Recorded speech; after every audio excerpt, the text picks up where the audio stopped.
कहानी ग्राम। Jaishankar Prasad. Ton ton ton station पर घंटी बोली। श्रावण मास की संध्या भी कैसी मनोहारिणी होती है। मेघमाला विभूषित गगन की छाया सघन रसाल कानन में पड़ रही है। अंधियारी धीरे धीरे अपना अधिकार पूर्ण गगन में जमाती हुई सुशासनकारिणी महारानी के समान विहक प्रजागण को सुख निकेतन में शयन करने की आज्ञा दे रही है। आकाश रूपी शासन पत्र पर प्रकृति के हस्ताक्षर के समान बिजली की रेखा दिखाई पड़ती है। ग्राम स्टेशन पर कहीं एक दो दीपालोक दिखाई पड़ता है। पवन हरे हरे निकुंजुओं में से भ्रमण करता हुआ झिल्ली के झनकार के साथ भरी हुई झीलों में लहरों के साथ खेल रहा है। बूंदियां धीरे धीरे गिर रही हैं, जो जूही की कलियों को आर्द्र करके पवन को भी शीतल कर रही हैं। थोड़े समय में वर्षा बंद हो गई। अंधकार रूपी अंजन के अग्रभाग स्थित आलोक के समान चतुर्दशी की लालिमा को लिए हुए चंद्रदेव प्राची में हरे हरे तरुवनों की आड़ में से अपनी किरण प्रभा दिखाने लगे। पवन की सनसनाहट के साथ रेलगाड़ी का शब्द सुनाई पड़ने लगा। सिग्नलर ने अपना कार्य किया। घंटा का शब्द उस हरे भरे मैदान में गूंजने लगा। यात्री लोग अपनी गठरी बांधते हुए स्टेशन पर पहुंचे। महादैत्य के लाल लाल नेत्रों के समान अंजन गिरिनिभ इंजन का अग्र स्थित रक्त आलोक दिखाई देने लगा। पागलों के समान बड़बड़ाती हुई अपनी धुन की पक्की रेलगाड़ी स्टेशन पर पहुंच गई। धड़ाधड़ यात्री लोग उतरने चढ़ने लगे। एक स्त्री की ओर देखकर फाटक के बाहर खड़ी हुई दो औरतें, जो उसकी सहेली मालूम होती हैं, रो रही हैं, और वह स्त्री एक मनुष्य के साथ रेल में बैठने को उद्यत है। उसकी क्रदन ध्वनि से वह स्त्री दीन भाव से उसकी ओर देखती हुई बिना समझे हुए सेकंड क्लास की गाड़ी में चढ़ने लगी। पर उसमें बैठे हुए बाबू साहब, यह दूसरा दर्जा है, इसमें मत चढ़ो, कहते हुए उतर पड़े और अपना हंटर घुमाते हुए स्टेशन से बाहर होने का उद्योग करने लगे। विलायती पीक का व्रचिस पहने, बूट चढ़ाए, हंटिंग कोट, धानी रंग का साफा, अंग्रेजी हिंदुस्तानी का महासम्मेलन बाबू साहब के अंग पर दिखाई पड़ रहा है। गौरवर्ण उन्नत ललाट उसकी आभा को बढ़ा रहे हैं। स्टेशन मास्टर से सामना होते ही चेक करने के उपरांत बाबू साहब से बातचीत होने लगी। स्टेशन मास्टर, आप इस वक्त कहाँ से आ रहे हैं? मोहन, कारिंदों ने इलाके में बड़ा गड़बड़ मचा रखा है, इसलिए मैं कुसुमपुर, जो कि हमारा इलाका है, इंस्पेक्शन के लिए जा रहा हूँ। स्टेशन मास्टर, फिर कब पलटिएगा? मोहन, 2 रोज में। अच्छा, गुड इवनिंग। स्टेशन मास्टर, जो लाइन क्लियर दे चुके थे, गुड इवनिंग करते हुए अपने ऑफिस में घुस गए। बाबू मोहनलाल अंग्रेजी काठी से सजे हुए घोड़े पर, जो पूर्वी स्टेशन पर खड़ा था, सवार होकर चलते हुए। सरल स्वभावा ग्राम वासिनी कुल कामिनी गढ़ का सुमधुर संगीत धीरे धीरे आम्र कानन में से निकलकर चारों ओर गूंज रहा है। अंधकार गगन में जुगनू तारे चमक दमक कर चित्त को चंचल कर रहे हैं।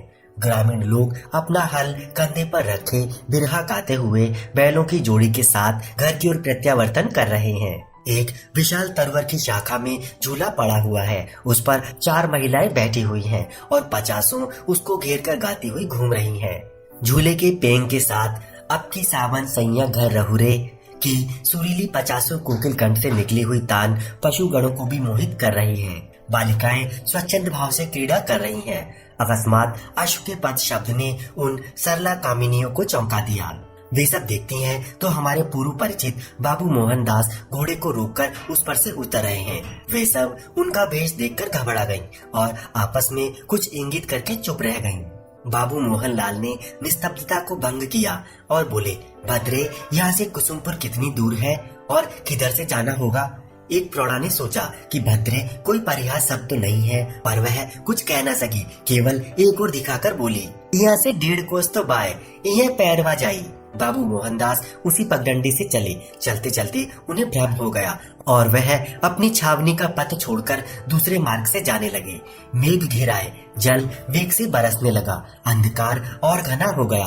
भटकते भटकते वह एक खेत के समीप पहुँचे। वहाँ उस हरे भरे खेत में एक ऊंचा और बड़ा मचान था, जो कि फूस से छाया हुआ था, और समीप ही में एक छोटा सा कच्चा मकान था। उस मचान पर बालक और बालिकाएं बैठे हुए कोलाहल मचा रही थीं। जल में भीगते हुए भी मोहनलाल खेत के समीप खड़े होकर उनके आनंद कलरव को श्रवण करने लगे। भ्रांत होने से उन्हें बहुत समय व्यतीत हो गया। रात्रि अधिक बीत गई, कहाँ ठहरे इसी विचार में वह खड़े रहे। बूंदें कम हो गई। इतने में एक बालिका अपने मलिन वसन के अंचल की आड़ में दीप लिए हुए उसी मचान की ओर जाती हुई दिखाई पड़ी। बालिका की अवस्था 15 वर्ष की है। आलोक से उसका अंग अंधकार घन में विद्युत लेखा की तरह चमक रहा था।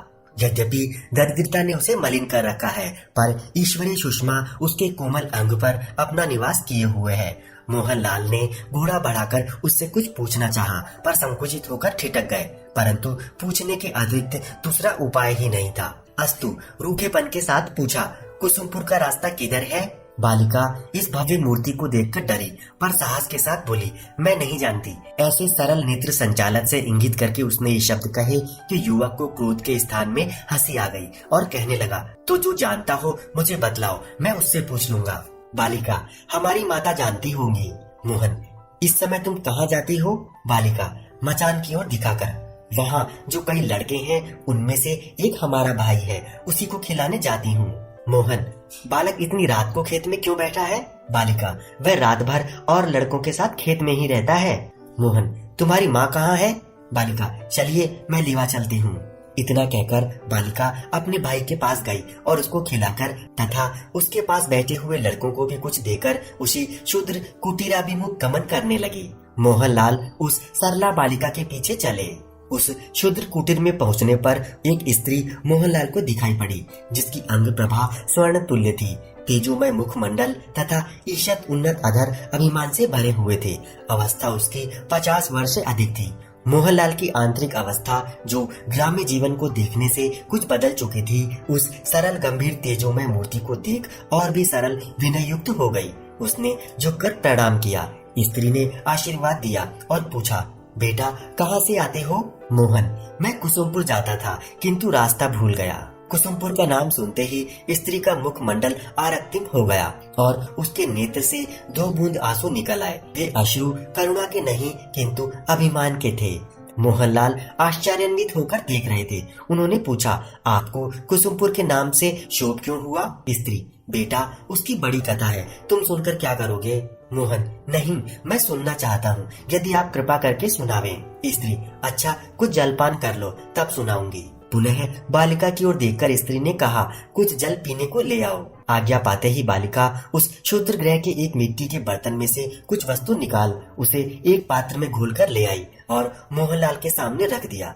मोहनलाल उस शरबत को पान करके फूस की चटाई पर बैठकर स्त्री की कथा सुनने लगे। स्त्री कहने लगी, हमारे पति इस प्रांत के गहने भूस्वामी थे और वंश भी हम लोगों का बहुत उच्च था। जिस गांव का भी आपने नाम लिया है, वहीं हमारे पति की प्रधान जमींदारी थी। कार्यवश कुंदनलाल नामक एक महाजन से कुछ ऋण लिया गया। कुछ भी विचार न करने से उनका बहुत रुपया बढ़ गया और जब ऐसी अवस्था पहुंची तो अनेक उपाय करके हमारे पति धन जुटाकर उनके पास ले गए। तब उस धूर्त ने कहा, क्या हर्ज है बाबू साहब, आप 8 रोज में आना, हम रुपया ले लेंगे और जो घाटा होगा उसे छोड़ देंगे।